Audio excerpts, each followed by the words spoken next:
आता एक महत्त्वाची बातमी राज्यातून समोर येते। शरद पवार गटाचे नेते असलेल्या विकास लवांडे यांच्यावर शाईफेक करण्यात आली। कीर्तनकार संग्राम भंडारे आणि कार्यकर्त्यांनी शाईफेक केली। शाईफेक करत मारहाण केल्याचा विकास लवांडे यांचा आरोप आहे। हल्लेखोरांकडून बंदूक आणि जीवे मारण्याचा प्रयत्न झाला असं लवांडेंनी म्हटलंय। लवांडेंवरच्या या हल्ल्यानं सध्या पुणे शहरामध्ये खळबळ माजल्याचं पाहायला मिळतं। शरद पवार गटाचे नेते विकास लवांडे यांच्यावर शाईफेक करण्यात आली। कीर्तनकार संग्राम भंडारे आणि त्यांच्या कार्यकर्त्यांनी ही शाईफेक केली।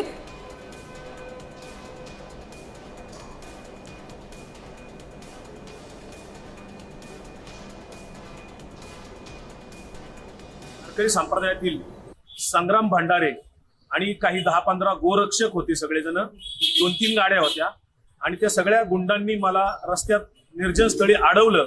माझी गाडी आणून मला उतरून माझ्या अंगावर 2-3 शाईच्या बाटल्या होत्या, मला धक्काबुक्की केली आणि 2 जणांच्याकडे रिव्हॉल्वर होते।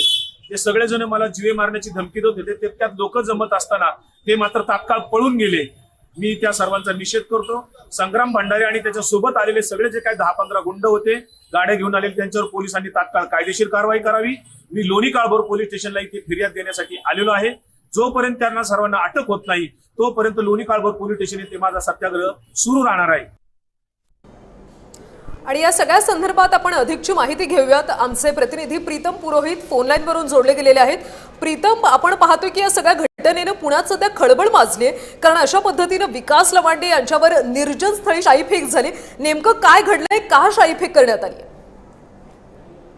खरं तर विकास लवांडे हे राष्ट्रवादी काँग्रेस शरद पवार पक्षाचे प्रवक्ते आहेत आणि मध्यंतरीच्या काळामध्ये वारकरी संप्रदाय आणि राजकारण यांच्यामध्ये अनेक वेळा भाष्य झालं आणि ही भाष्य करताना अनेक वेळा घुसखोरी, मनुवादी अशा प्रकारचे स्टेटमेंट जे आहेत ते करण्यात आले। त्याच्यामुळे एक संप्रदाय दुखावला गेला आणि या संप्रदाय दुखावण्याच्या भावना व्यक्त झाल्या आणि विकास लवांडे एका नियोजित कार्यक्रमामध्ये जात असताना प्रीतम, मी तुम्हाला थोडंसं थांबवते। कीर्तनकार संग्राम भंडारे स्वतः आपल्या सोबत जोडले गेलेत। भंडारेजी, तुम्ही अशा पद्धतीनं कृत्य केले, विकास लवांडे यांच्यावर शाईफेक केली, स्वतःला तुम्ही कीर्तनकार म्हणवता आणि असं कृत्य करता।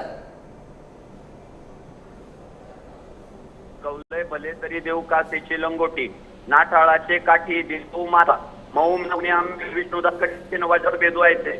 हा लवांडे गेल्या अनेक दिवसांपासून आमचे जे गुरुवर्य आहे, जे आम्हाला माता पित्या सन्मानले, ज्यांनी आयुष्यभर विवाह नाही केले, संपूर्ण आयुष्य त्यांनी हिंदू धर्माला समर्पित केलं आणि आयुष्याच्या ह्या टप्प्यावर त्यांच्या वाट्याला काय आलं तर कुणीतरी एक लवांडे त्यांना जाहीर करतो, यांना गावात तुमच्या बोलवू नका म्हणतो, हे अंध विचारपत्र होतं असं म्हणतो। मग अशा लवांडे का केलं पाहिजे? तुकाराम महाराज म्हणतात, तुका संता पिढीतील खळ येथे तोंड काळे कोणीया, आशांचं तोंड काळच केलं पाहिजे या मताचा मी येत आहे साहेब। मी उलट खेद व्यक्त करतो की त्याने विधान करून जवळजवळ 20-25 दिवस झाले, मला उशीर झाला त्याचं तोंड काळ करायला, त्याबद्दल मी खेद व्यक्त करतो। भंडारीजी, तुम्ही म्हणता मी सामाजिक प्रबोधन करतो, तुकारामांच्या सगळ्या ओवी वगैरे सांगता, तुम्ही स्वतःला कीर्तनकार म्हणवता आणि अशा पद्धतीनं शाईफेक करता। तुमच्याकडे दुसरे पर्याय होते, तुम्ही पोलिसात तक्रार करू शकला असता। ही कोणती पद्धत आहे? ताई साहेब, त्याच्यावर भरपूर गुन्हे दाखल केले, त्याच्यात बदल होत नाहीये। त्याच्यावर आम्ही जे प्रक्रिया करायच्या त्या कायदेशीर त्या सगळ्या केल्या आणि आज आम्ही त्याला हे काळं भासण्यामागचं कारण असं आहे की त्याने आम्हाला काय भिडायचंय ना आमच्यासारख्या पोरा सोरांना काय भिडायचं तेवढं भिडावं, पण आमच्या गुरुवर्यांना त्याने यात वाढायला नव्हतं पाहिजे। अहो, निस्पृह भावनेने आयुष्य जगले हो। अहो, गायींचं संगोपन केलं, लोकांना परमार्थाला लावलं, समाजातला जातीयवाद संपवला, सामान्य जगण्यापासून आध्यात्मिक जीवनांत सगळे धडे दिले हो या लोकांनी, समाज घडवला राव। आणि हा कोण लवांडे आदवा तद्वा बोलतोय? अहो, जातीयवाद संपवला, आम्ही सगळे हिंदू धर्माच्या नावाने एकत्रित येतोय ना, ते त्याला पावत नाहीये। आम्ही वारकरी एकत्र आणले, महानुभाव एकत्र आणले, लिंगायत एकत्र आणले, बौद्ध एकत्र आणले, शीख एकत्र आणले, जैन एकत्र आणले आणि त्यामुळं भंडारीजी, ज्ञानोबा तुकोबांनी हीच शिकवण दिले का? आणि जर तुम्हाला शाईफेक करायची होती का तर मग निर्जन स्थळी का नेलं? तुमच्यामध्ये इतकी हिंमत नव्हती का की तुम्ही बाहेर कुठल्या तरी ठिकाणी किंवा ज्या ठिकाणी भर रस्त्यामध्ये तुम्ही असं का नाही केलं? का त्यांना तुम्ही निर्जन स्थळी नेलं? त्यांना तुम्ही मारहाण सुद्धा का केली? ताई साहेब, ते निर्जन स्थळ नाहीये, तो अत्यंत लौकिक समाजातला भाग आहे आणि त्याला मारहाण केली नाहीये, तो खोटारडा माणूस आहे। आम्ही फक्त त्याच्यावर शाई टाकली आणि तो व्हिडिओ सुद्धा तुमच्यापर्यंत पोहोचलाय व महाराष्ट्रात पोहोचलाय. तुम्ही याआधी तुमच्यावर लवांडेंनी आधी जे जे आरोप केले होते, तुम्ही एक तरी तक्रार दाखल केली आहे का पोलिसात? अहो ताई, हजारो तक्रारी दाखल झाल्या महाराष्ट्रभर त्याच्यावर. तुम्ही माहिती घ्या. त्याच्या तुम्ही गावागावात स्वतः त्याच्यावर गुन्हे तक्रार दाखल केले. केली आहे का? लवांडेंवर इतर कुणी केली तो प्रश्न नाहीये, तुम्ही स्वतः तक्रार दाखल केली आहे का?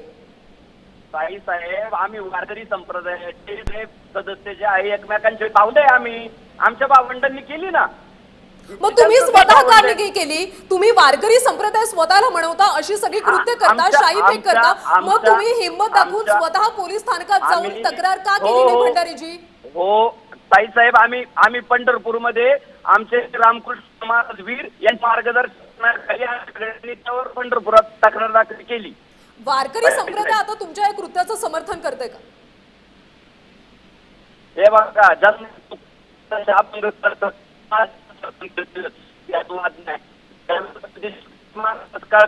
माझं समर्थन करतील. ज्यांना भारतरत्न बाबासाहेब आंबेडकर कळतात ते माझं समर्थन करतील. ज्यांना लोकमान्य टिळक कळतात ते माझं समर्थन करतील. टिळक म्हणाले होते, अन्याय सहन करणाऱ्यापेक्षा अन्याय सहन करणारा जास्त गुन्हेगार आहे. शिवरायांनी साधू संतांचा सन्मान केला. भारतरत्न डॉक्टर भंडारीजी, बाबासाहेब तुमच्याकडे आंबेडकर. बघून आता लोकांनी काय आदर्श घ्यावा हाच प्रश्न आहे. खरं तर तुम्ही स्वतःला कीर्तनकार म्हणवता, अनेक ठिकाणी कीर्तन करत असता, त्यातून तुम्ही काय सामाजिक प्रबोधन करणार हाच प्रश्न आता उपस्थित राहतोय. भंडारीजी, धन्यवाद तुम्ही दिलेल्या प्रतिक्रियेबद्दल.